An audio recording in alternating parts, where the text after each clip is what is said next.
गौ कल्चर और गाय कल्चर, गौ संस्कृति और गंगा संस्कृति की चर्चा की थी। आज आंवला नवमी है, कल अष्टमी थी, आज आंवला नवमी है। हमारे यहाँ भी कमाल है, हर दिन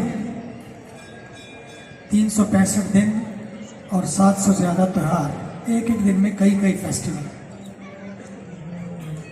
आंवला नवमी में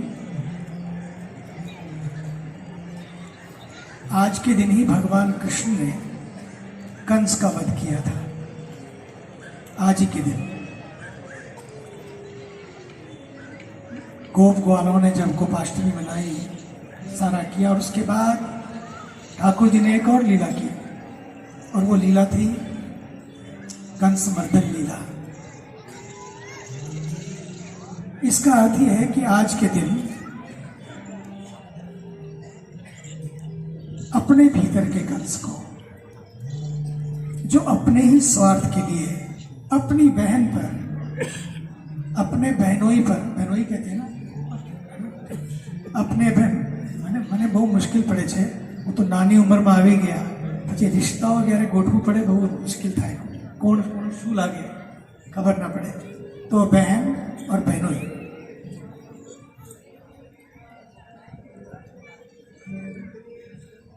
दोनों को ही मारने के लिए तैयार हो गया।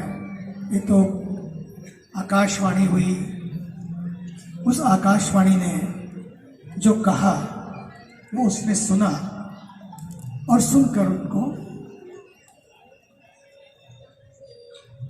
छोड़ दिया। इस भाव से जब वासुदेव जी ने प्रार्थना की कि भाई तुम्हें मारना ही है ना,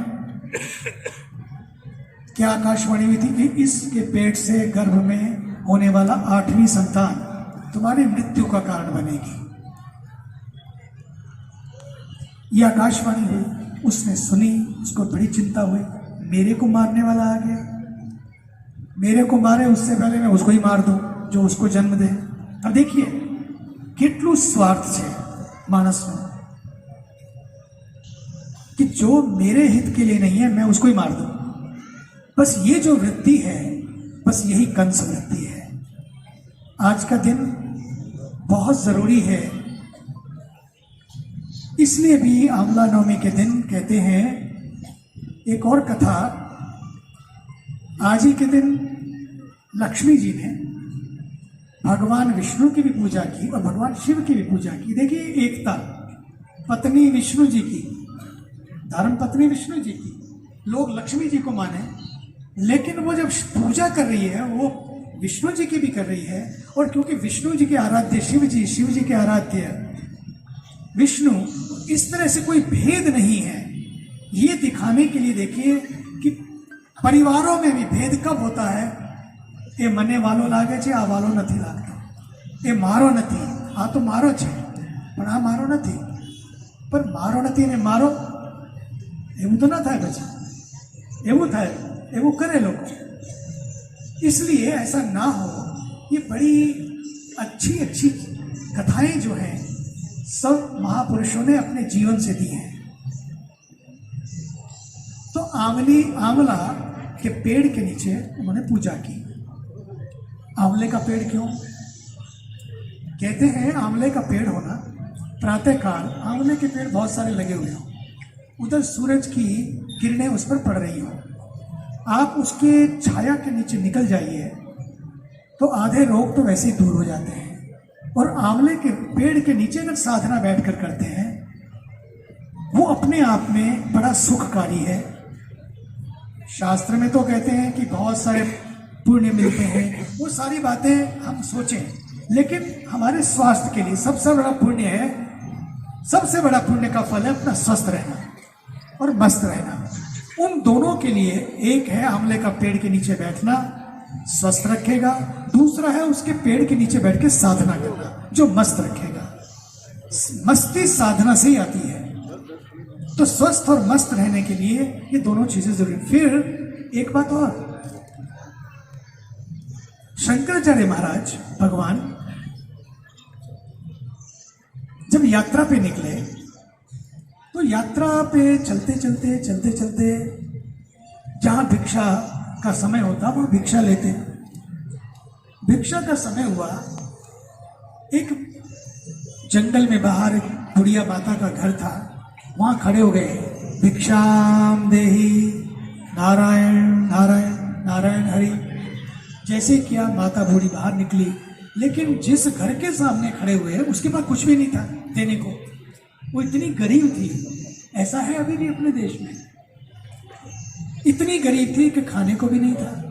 तो उसके पास सूखा हुआ आंवला, सूखा आंवला रखा था। वो उस सूखे आंवले के उस टुकड़े को ही लेकर आई और भगवान शंकराचार्य जी को सौंप दिया। भगवान की आंखों में भी आंसू आ गए, इतनी दर्द था, ऐसा भी जीवन है, इतनी भी कठिनाई है। तो उन्होंने उसी समय आंखें बंद की और कनकधारा स्तोत्र रचित किया। ये कनकधारा स्तोत्र उसी दिन रचित हुआ और कनकधारा स्तोत्र रचित, मां लक्ष्मी का ध्यान किया, कनकधारा स्तोत्र रचित हुआ।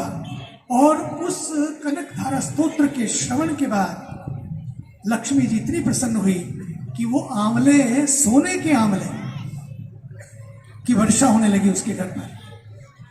ये है कथा का श्रवण। लेकिन इसकी श्रुति क्या है, इसका अर्थ है, फलश्रुति ये है कि आंवले में इतना दम है। आंवले में दम है कि भाव में दम है? भाव में दम है।